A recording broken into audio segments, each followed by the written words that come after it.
just amazes me that two people can watch the exact same thing and hear the exact same thing, but come up with two completely different versions.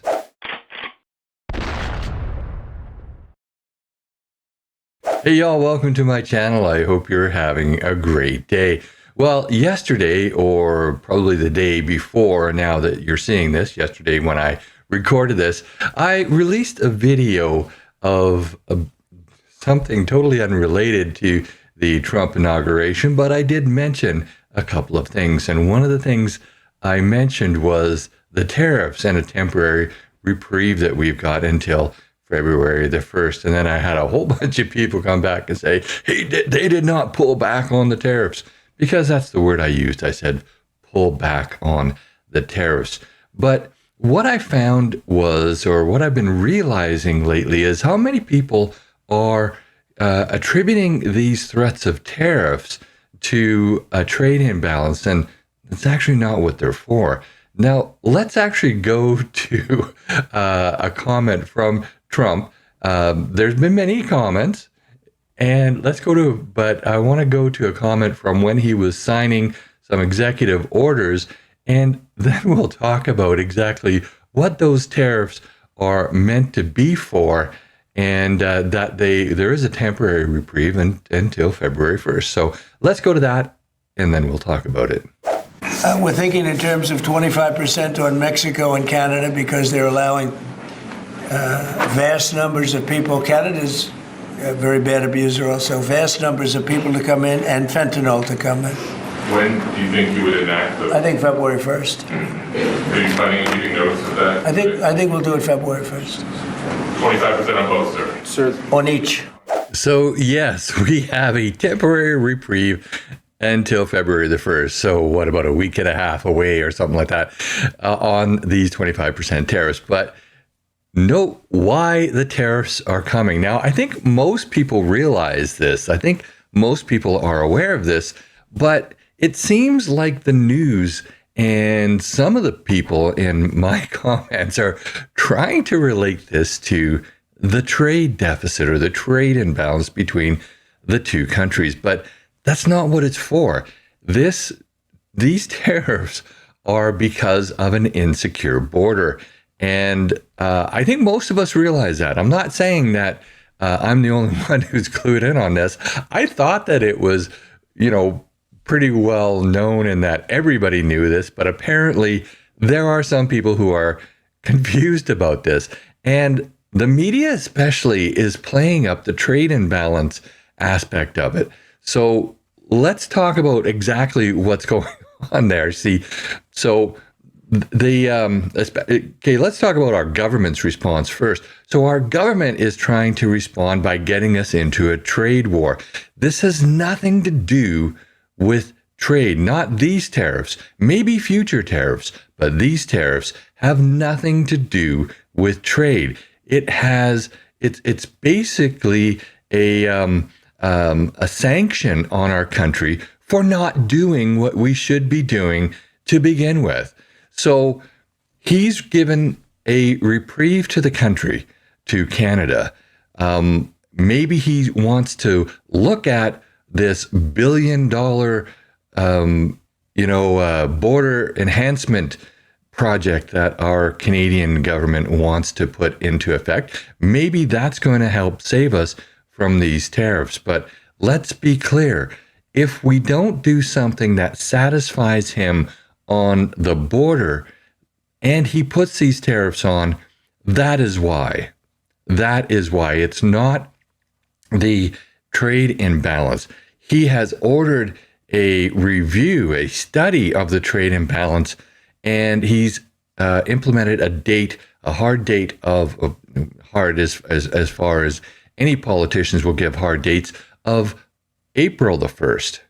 And that's really funny, because I'm going to play a clip here in just a moment of some reporters who should know what they're talking about, being confused as to why there is a date for the border tariffs or the insecure border tariffs, and then the date to study the trade imbalance tariffs, which I think is kind of hilarious, because it's clear that these reporters who should know what they're talking about because they're reporting on it all the time are conflating the two.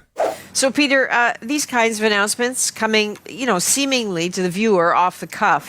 Now, before we get to the one reporter who basically doesn't understand the difference between, one negotiation technique about the trade imbalance and the other one about the border, let's comment about this particular comment by the news anchor. This is not off the cuff. Okay, like where has she been? He's been talking about this for months. And I think it's very funny how people are so surprised. And we'll get to that in a little bit too. But I just had to throw that in before we get to the next clip. Trump's tariff threat loomed over his swearing in. We will tariff and tax foreign countries to enrich our citizens. He ordered an investigation into what he sees as unfair foreign trade, giving Canada no heads up. Seriously? Canada no heads up? He's been talking about this again for months. How is this no heads up? Where have these people been? I don't get it. These people are supposed to be reporters. They're supposed to be on top of this stuff. They're not only are they reporters, they're political reporters. And many of these people are posted down in the States. None of this should be surprising. The one thing we've learned is that President Trump at moments can be unpredictable. Unpredictable. This is the guy who was in charge of public safety, and now unpredictable. Come on, Dominic. He's not unpredictable. He's been talking about this, and we're going to get to that a little bit later. But this is no surprise. He said prior to saying this that, we should not be surprised. Of course we shouldn't, because he's told us this. No, this is not unpredictable, Dominic. What's really surprising is that you actually got elected, not once, but multiple times. But we don't have to worry about that for very much longer, because I'm pretty sure you will be unelected in the next election.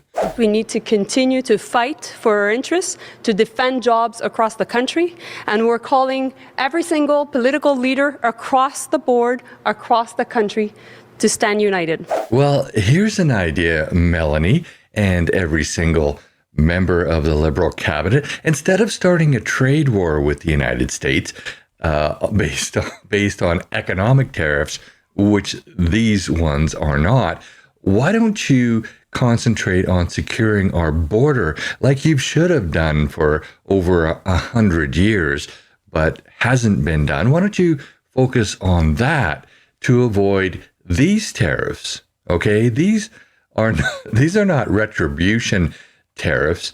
These are sanction tariffs that are being threatened because your government and, well, every government prior to your government, but mainly your government, has not done enough on immigration and securing the border. The thing that Canadians are really going to be going back to and really looking to is the executive order or the memorandum that was also signed today on trade. So essentially, officials in Trump's government are going to be sent to study trade practices, looking for things that are unfair when it comes to the Canada-US-Mexico trading relationship, looking at that deal that Trump negotiated during his last term, looking to find ways to benefit the American voter and American worker, and looking at unfair trading practices.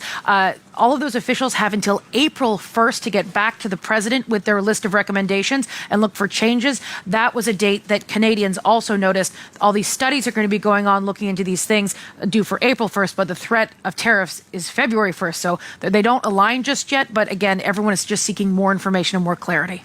And this is what I mean by reporters not really getting it and conflating the two. Again, I've said this a number of times in this video, is they're two different things.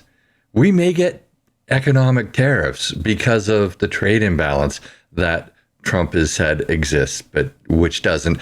But that's not going to come right away. What is supposed to come on February 1st which can still be avoided if we can show that we were doing positive things towards securing our border. That's what this is all about. That's what these tariffs are all about. So these reporters who I think are actively trying to mislead the Canadian public, and I don't think that many Canadians are fooled by it, but there are some. And I see that in the comments of my videos as well. So, take that for what it's worth.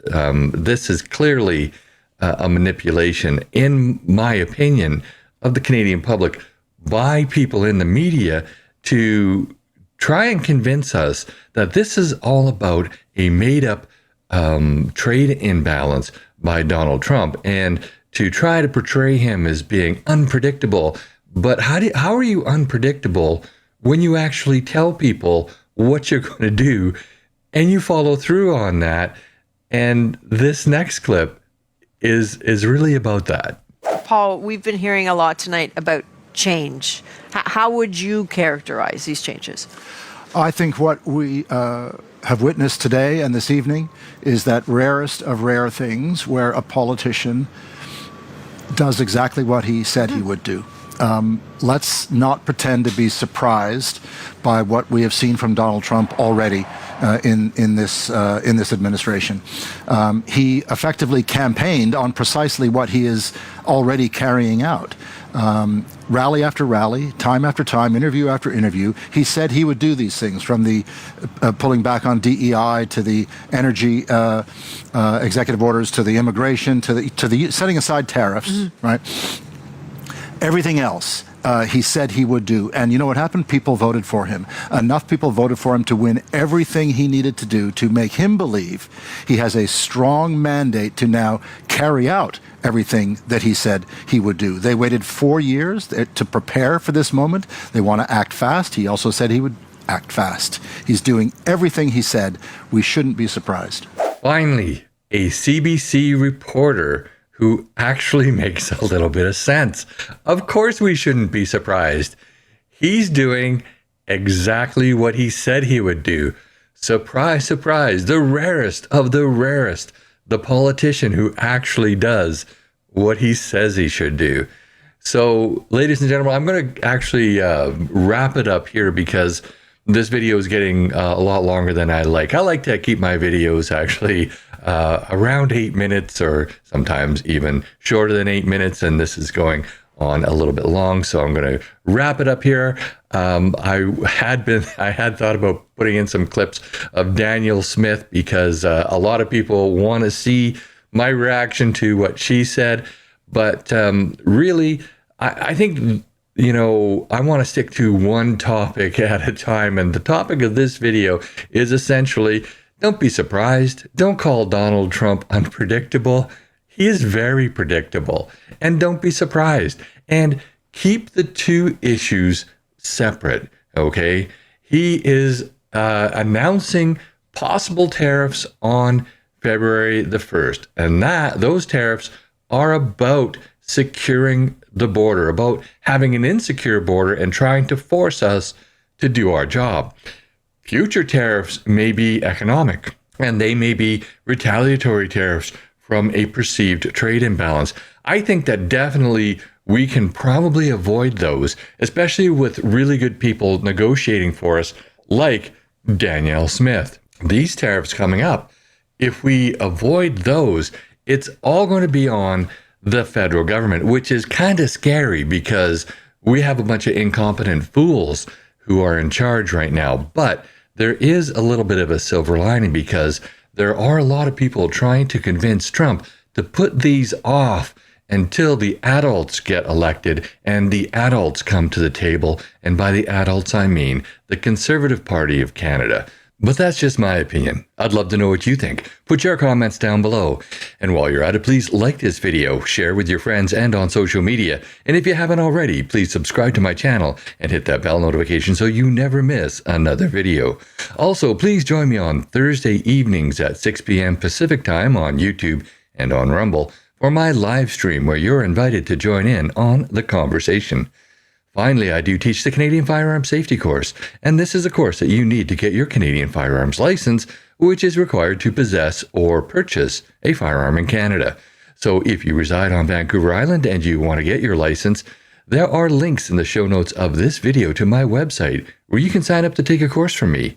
Thanks for watching, and I'll see you in the next video.